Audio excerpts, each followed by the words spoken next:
Shalom, sahabat Bible Study Online CK7 yang dikasihi Tuhan Yesus Kristus.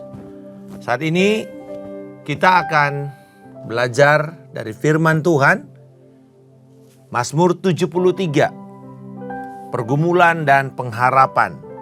Ini adalah Mazmur jilid ketiga. Kita sudah menyelesaikan 72 pasal, 2 jilid pertama dari Mazmur. Kita akan masuk kepada jilid yang ketiga antara Mazmur 73 sampai dengan 89. Ini adalah Mazmur Asaf yang terhubung secara tematik dengan Mazmur 50, yaitu tentang ibadah yang sejati, tentang Mazmur hikmat, dan juga di sini kita melihat nanti seandainya kita melihat orang-orang fasik itu makmur, sementara kita bersusah payah menjaga kekudusan, hidup tulus dalam kasih dan integritas kita kepada Tuhan. Kita kadang-kadang bisa cemburu. Kok dia bisa diberkati? Kelihatannya dia enak, padahal hidupnya berdosa, seenaknya, sembrono, kata-katanya bahkan menghujat. Kok sepertinya dia tetap menikmati hidup yang enak dan nyaman di dunia ini? Mungkin itu adalah pertanyaan yang muncul di dalam benak kita tentang keadilan Allah. Tapi apakah kita hari ini akan diragukan dan kita mengatakan sia-sialah saya menyembah Tuhan? Atau hari ini kita semua sahabat sekalian semakin dikuatkan bahwa keputusan saya mengikuti Yesus adalah keputusan yang benar dan berpengaruh sampai kepada kekekalan. Untuk itu, saya mau mengajak kita semua untuk masuk di dalam tempat kudus Allah yang sudah Yesus buka di dalam penebusannya. Dialah penolong kita yang setia. Kita percaya dengan iman bahwa Dia terus menyertai kita. Haleluya. Terima kasih Bapa.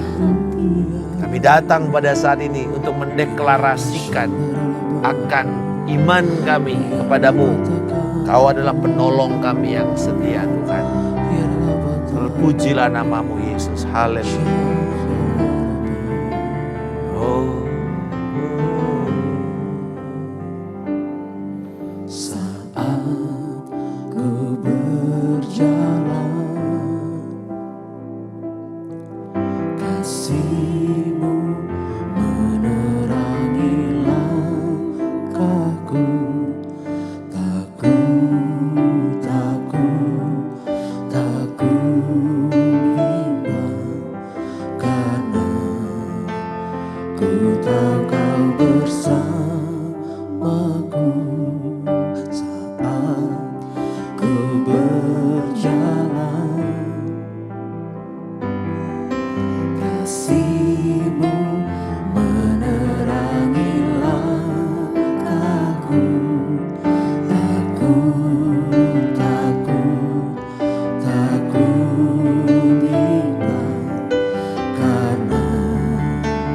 Ku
setia.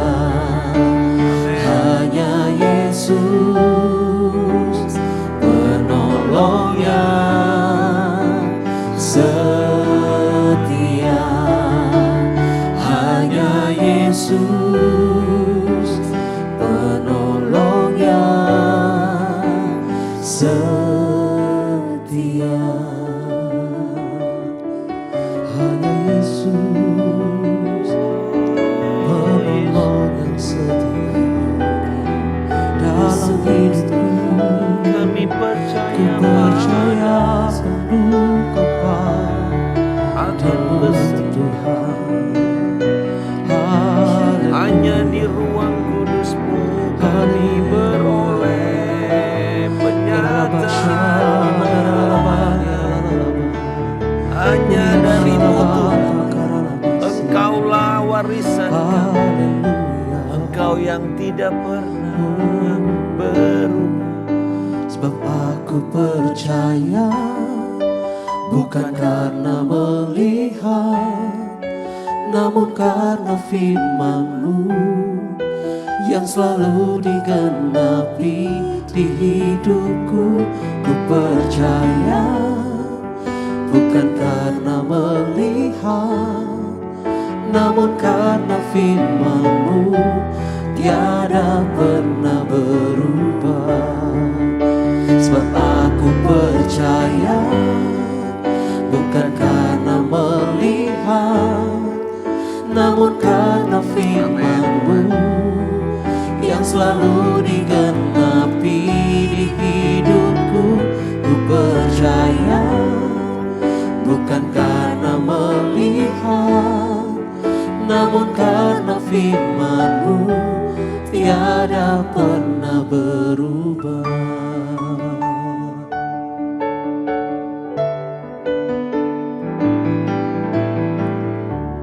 Kekuatan di hidupku ku dapat di dalam-Mu. Kau teguhkan hatiku, tiada yang mustahil bagi-Mu. Kekuatan di hidupku ku dapat di dalam-Mu.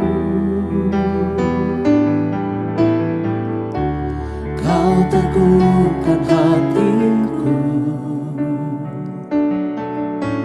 tiada yang mustahil bagi-Mu. Sebab aku percaya bukan karena melihat, namun karena firman-Mu yang selalu digenapi di hidupku. Ku percaya bukan karena melihat, namun karena firman-Mu tiada pernah berubah. Sebab aku percaya bukan karena melihat, namun karena firman-Mu yang selalu digenapi di hidupku. Ku percaya bukan karena melihat, namun karena firman-Mu tiada pernah berubah. Namun karena firman-Mu tiada pernah berubah.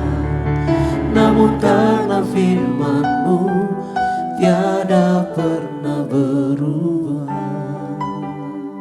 Itulah keyakinan kami Bapa. Firman-Mu tidak pernah berubah. Firman-Mu akan memberikan perspektif yang benar dan kekal tentang apa yang terjadi, baik yang kami lihat sekarang maupun yang akan datang. Biarlah Roh Kudus menerangi mata hati kami, pikiran kami, dan mengerti pengharapan serta kekayaan kemuliaan yang Engkau telah sediakan kepada kami umat-Mu yang percaya. Di dalam nama Yesus. Amin. Sahabat sekalian, Mazmur 73 ini dibuka dengan sebuah pernyataan normatif atau pernyataan ideal.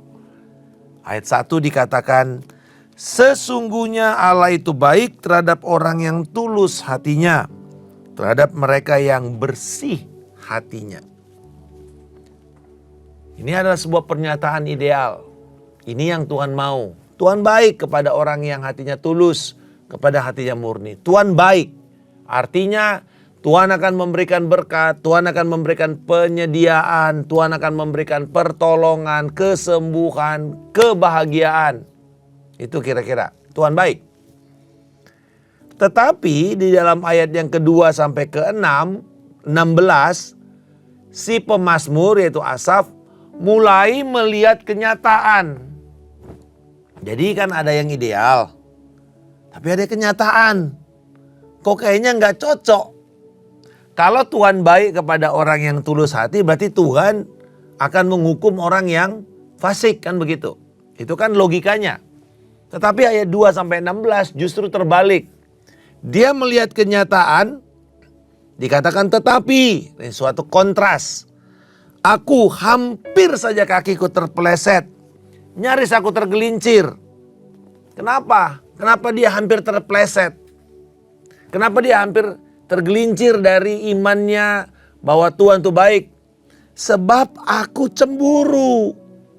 Aku melihat kenyataan bahwa para pembual, orang-orang fasik itu kok makmur. Tuh, dia mulai melihat kenyataan yang hampir membuat dia meragukan keputusan untuk tetap setia kepada Allah dalam hidupnya. Ia melihat orang fasik tuh bersenang-senang, kalaupun sakit nggak mati gitu ya, tidak sampai maut. Walaupun hidup mereka tuh kejam sama orang, penuh dengan kekerasan, kecongkakan, bahkan kesombongan mereka tuh sampai meremehkan keberadaan Yahweh. Wah, ini kan kira-kira seperti orang yang mengatakan Tuhan itu tidak ada. Atau Nietzsche, seorang filsuf Perancis mengatakan God is dead, Tuhan itu sudah mati. Apain? Ya, Mao Zedong bilang agama itu candu. Tidak perlu orang beragama, tidak perlu orang bertuhan, tidak perlu orang itu beriman. Harus hanya kepada negara saja. Ini orang-orang congkak. Orang-orang yang mengatakan tidak ada Tuhan. Tapi hidup mereka berhasil. Mereka kerja, usaha, kaya.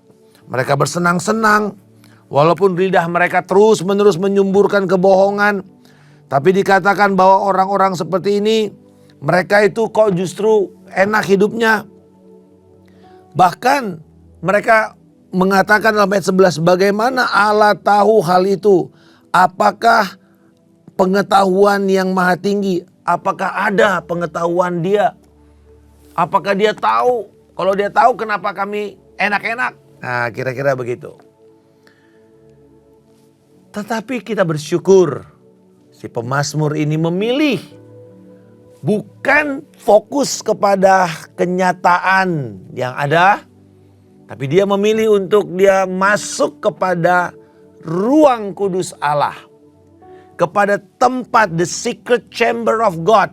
Istilah di dalam terjemahan lain dikatakan ruang kamar rahasia ilahi. Yaitu sebenarnya sederhana. Si pemazmur masuk dalam hadirat Tuhan. Lalu mulai merenungkan firman Tuhan dalam ayat 17. Sampai aku masuk ke dalam tempat kudus Allah. Untuk memperhatikan kesudahan hidup mereka. Jadi di sini dia memilih bukan menjadi kecewa dengan kenyataan, tetapi dia masuk kepada ruang kudus Allah, mendapatkan perspektif ilahi. Lalu dia tahu, wah ternyata nasib hidup mereka ngeri sekali. Mereka ini sedang berjalan di tempat yang licin, yang di ujungnya itu tinggal menunggu mereka tergelincir, kepleset, kemudian mati dalam jurang maut yang lenyap. Dia berjalan di pinggir jurang, bermain-main. Tetapi dia tahu bahwa satu kali nanti dia lengah dan jatuh, binasa. Mazmur mengatakan orang benar itu jatuh 7 kali tapi dia bangkit kembali. Tapi orang fasik jatuh 1 kali binasa.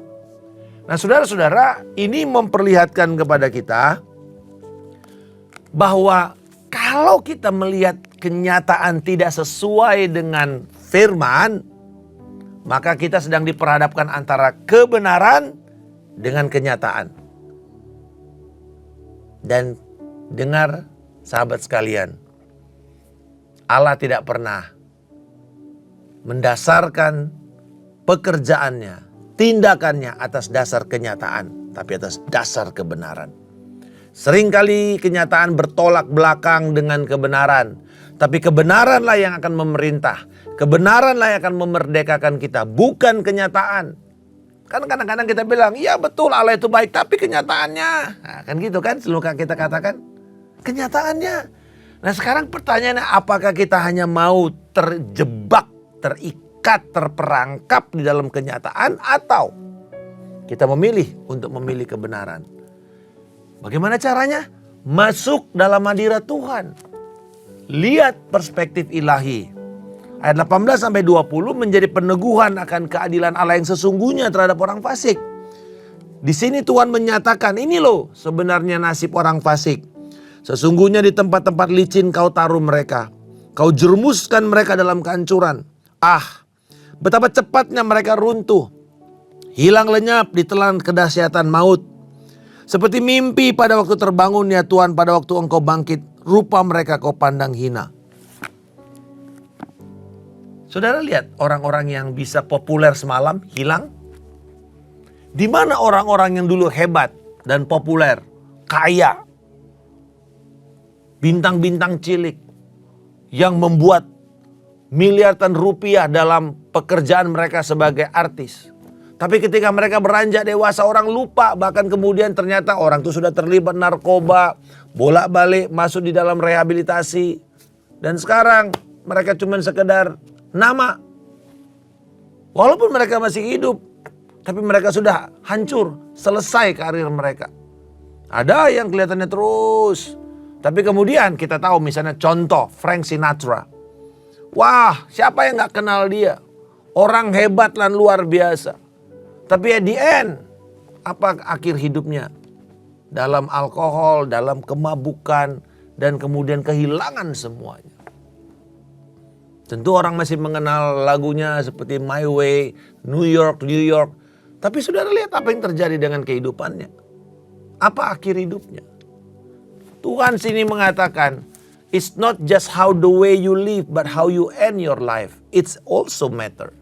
Bukan cuma apa yang kita hidupi, kita jalani. Bagaimana mengakhiri hidup itu penting. Bagaimana kita mati itu justru juga akan menjadi sebuah kesaksian. Walaupun kelihatannya mengenaskan, tetapi kalau itu dari Tuhan dan Tuhan izinkan, Tuhan akan dipermuliakan. Jadi saudara-saudara, sahabat sekalian, kita lihat Allah itu adil terhadap orang fasik. Dia kasih nasibnya mereka. Nah ayat 21 dan 22, pemazmur tetap menyatakan ungkapan hatinya kepada Tuhan. Kepedihan hatinya. Ketika hatiku pedih, buah pinggangku. Nih kalau kita bicara buah pinggang ini kan, ginjal itu saudara adalah kekuatan di dalam konsep perjanjian lama. Ginjal itu kekuatan secara fisik. Buah pinggangku seperti tertusuk-tusuk. Artinya dia sudah mulai mengalami keperihan, pain, sakit, lemah. Bahkan dikatakan aku dungu dan tidak mengerti seperti hewan aku di dekatmu. Tetapi aku tetap di dekatmu. Engkau memegang tangan kananku.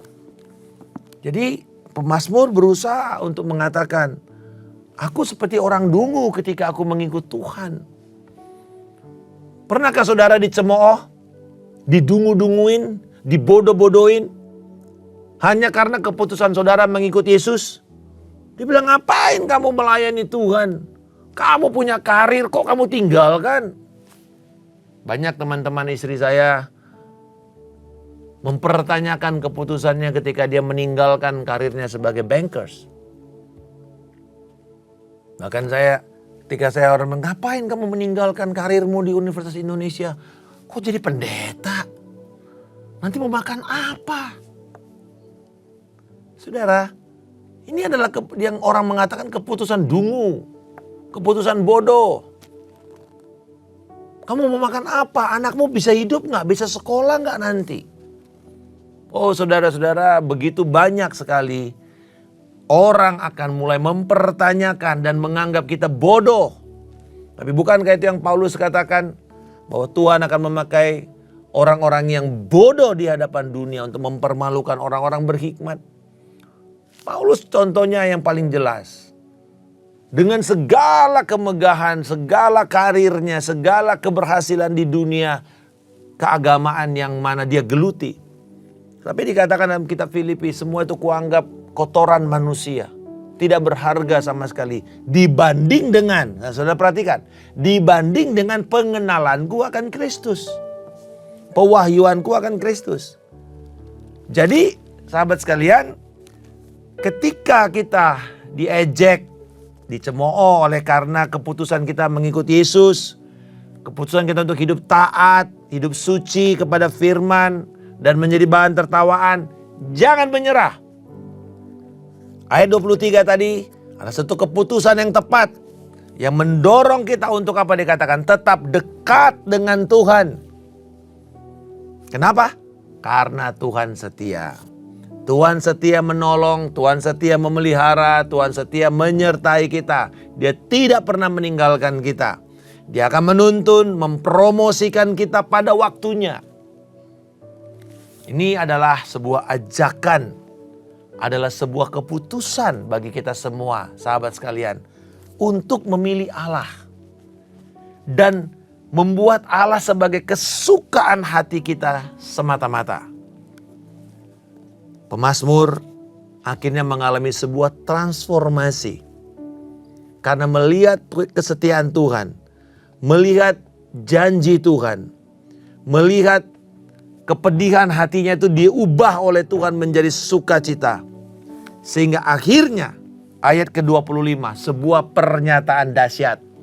Siapakah yang kumiliki di sorga kecuali Engkau Tuhan? Selain Engkau, tak ada yang kudambakan di bumi. Sekalipun dagingku dan hatiku habis lenyap, gunung batuku dan bagianku tetaplah Allah selama-lamanya. Satu lagu yang kemudian kita seringkali menyatakan, sekalipun hatiku dan dagingku habis lenyap, tapi Tuhan, Engkaulah warisanku, Engkaulah bagianku. You are my portion. Portion itu seperti warisan yang diterima oleh anak-anak dari ayahnya. Warisan, lot, you are my lot. Itu digambarkan seperti warisan tanah. You are my portion. Tidak ada yang lain Tuhan. Engkaulah yang menjadi identitasku. Itu kira-kira dia mau mengatakan. Apakah kita membuat identitas kita ada pada Kristus? Ada pada Allah? Apakah kita mengatakan tidak ada yang lain? Hanya Yesus dan tidak ada yang lain. Sola Christus. Kristus yang terutama dan tidak ada yang lain. Yesus berkata, akulah jalan. The only way. Dia katakan, I am the way. Dia nggak bilang akulah salah satu jalan. Kamu boleh pilih saya atau tidak. Bukan. You mau datang sama Tuhan, you mau mendekat kepada Bapa, hanya lewat saya. Itu kira-kira Tuhan mengatakan. Apakah kita mau mengatakan selain Engkau tidak ada yang lain Tuhan? Selain Allah, selain Yahweh, selain Yesus, tidak ada Allah lain? Lalu kemudian dikatakan ayat 23 dan 25. Bersama Engkau, dalam bahasa aslinya dia mengatakan dengan Engkau Tuhan. Bersama dengan Engkau. Ini sebuah ungkapan persekutuan dengan Allah. Jadi pemazmur Asaf mau mengatakan hadirat Allah memberikan jaminan kepada kita untuk semakin teguh mengharapkan pertolongan, perlindungan, serta tuntunan yang hanya datang dari Dia saja. Bahkan Tuhan berjanji di sini, mengangkat kita dalam kemuliaannya, kabod. Di dalam ayatnya yang ke-24. Engkau mengangkat aku dalam kemuliaan. Ini seperti Musa yang diangkat dan melihat kemuliaan Tuhan. Show me your glory. Nah saudara-saudara, seringkali kita berpikir kalau kita melihat kemuliaan Tuhan tuh yang spektakuler, yang hebat, yang awan-awan penuh asap. Tapi sebenarnya setiap orang yang saya lihat di dalam Alkitab yang melihat kemuliaan Tuhan selalu berakhir sebagai orang yang merendahkan dirinya. Kemuliaan itu membuat mereka merendahkan hidup mereka dan mengatakan, Tuhan, siapakah aku ini? Sehingga aku bisa melihat kemuliaan Tuhan. Sebagai contoh, Yesaya ketika melihat malaikat dan semua hadirat Allah, dia katakan, celakalah aku orang yang najis bibir. Aku telah melihat kemuliaan Allah. Nabi-nabi mengatakan, aku telah melihat kemuliaan tapi aku tidak mati. Bahkan Zakaria ketika dia melihat kemuliaan Tuhan, dia terdiam, menjadi bisu. Dia begitu ketakutan. Kemuliaan Allah yang diperlihatkan kepada manusia selalu akan menuntun mereka kepada kerendahan hati. Yang kedua, menuntun kepada transformasi hidup. Paulus ketika melihat kemuliaan Tuhan dalam perjalanan ke Damaskus, tersungkur dan merendahkan hatinya. Mengatakan semua itu kuanggap kotoran dibanding dengan kemuliaan yang kulihat ini. Dan bahkan ketika dia ada dalam pengadilan, dia berkata, kepada penglihatan yang dari sorga itu, artinya yang dia lihat di dalam perjalanan ke Damaskus, dia lihat dalam perjalanan panggilannya sebagai anak Tuhan, sebagai hamba Tuhan. Kepada penglihatan yang dari sorga itu, aku tidak pernah tidak taat. Sekalipun dia harus melewati berbagai macam penderitaan. Saudara-saudara, di sini kita belajar bahwa kemuliaan yang Tuhan perlihatkan akan merubah jalan hidup orang benar. Membuat mereka hidup dalam sukacita, kasih, kesabaran, rahmat, anugerah, dan pengampunan. Bahkan pengharapan ini tembus sampai kepada kekekalan.